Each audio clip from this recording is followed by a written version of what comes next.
शान्ताकारं भुजगशयनं पद्मनाभं सुरेशं विश्वाधारं गगनसदृशं मेघवर्णं शुभांगं लक्ष्मीकान्तं कमलनयनं योगभिर्ध्यानगम्यं वन्दे विष्णु भवभयहरणं सर्वलोकैकनाथम।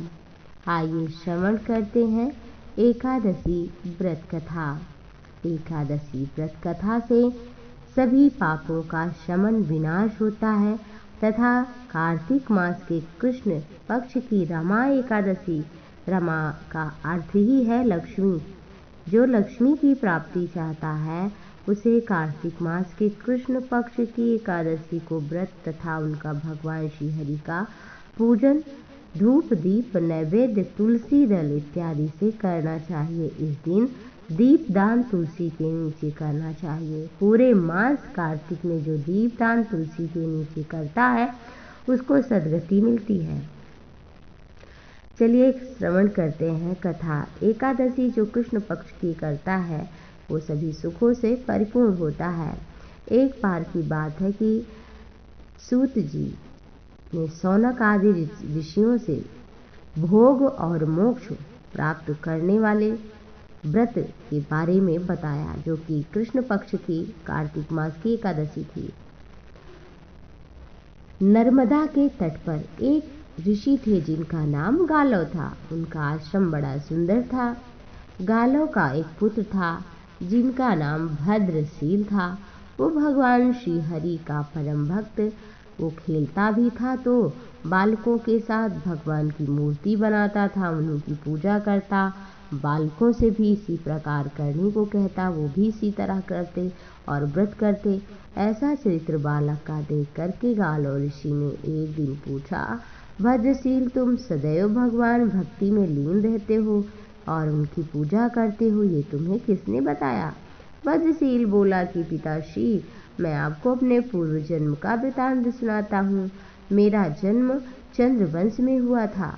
मेरा नाम कर्मकीर्ति था। दत्तात्रेय जी ने मेरी शिक्षा दीक्षा दी। मुझे 1000 वर्ष तक राज्य किया। उस काल में मैंने बहुत धर्म किए, लेकिन पाप भी। दैवश में बुरी संगत में पड़ गया जिससे पाप होने लगे। वेद मार्ग छूट गया, पाखंड हो गया। मेरे इन आचरण को देखकर प्रजा भी पाप के कर्म करने लगी और इस तरह से शास्त्रों के कथना अनुसार प्रजा के पाप का 6वां अंश मुझे मिलने लगा। एक दिन हम शिकार खेलने के लिए बन गए तो वहां पर बड़े भूखे प्यासे रहे, कुछ मिला नहीं। जंगल में घूमते घूमते मार्ग भी भूल गए। शाम हो गई, नर्मदा का तट दिखा, किनारे पर पहुंच गए। उस दिन एकादशी व्रत था और कुछ खाने को मिला नहीं तो व्रत ही पूर्ण हो गया, अनजाने में ही सही। वहां पर भगवान के भक्त कीर्तन कर रहे थे और मैं भी भूखा प्यासा रहकर रात भर वहीं पड़ा रहा। मगर प्रातः काल होते ही भूख प्यास से दुखी हो मेरे प्राण निकल गए। उसी समय यमराज के दूत मुझको पापी समझकर मारते पीटते ले गए। फिर यमराज ने जब वहां पर मैं पहुंचा तो चित्रगुप्त से कहा कि मेरा पाप पुण्य का लेखा बताओ। चित्रगुप्त ने कहा कि इसके पाप तो बहुत है महाराज, लेकिन एक पुण्य है, इसने अनजाने में ही सही एकादशी का व्रत तो किया है, इससे इसके पाप अब बचे ही नहीं। आखिरी दिन था इसके जीवन का। यह सुनकर यमराज वो अपने सिंहासन से उठकर खड़े हो गए, हाथ जोड़कर बोले कि भाई मुझे क्षमा कर दो, मुझसे बहुत बड़ी भूल हो गई। साथ ही मुझको नमस्कार किया। फिर अपने दूतों को धमका कर बोले कि जो मनुष्य भगवान के नाम का कीर्तन करे, जो एकादशी का व्रत करे, भले ही अनजाने में उसे यहाँ नहीं लाओ, उसे भगवान के धाम जाना चाहिए। फिर यमराज ने मेरे लिए सुंदर विमान मंगा करके मुझे विष्णुलोक भेज दिया। वहां पर कुछ समय में कई हजारों वर्ष में रह करके फिर यहाँ आया हूँ और उनकी भक्ति में लीन हूँ।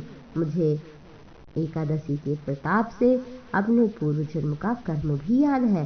हे पिताश्री, श्री हरि से बढ़कर कुछ नहीं है और एकादशी तो ऐसा व्रत है जो धन धान्य मनुष्य को देती ही है, साथ में सुख समृद्धि और अंत में सद्गति भी होती है।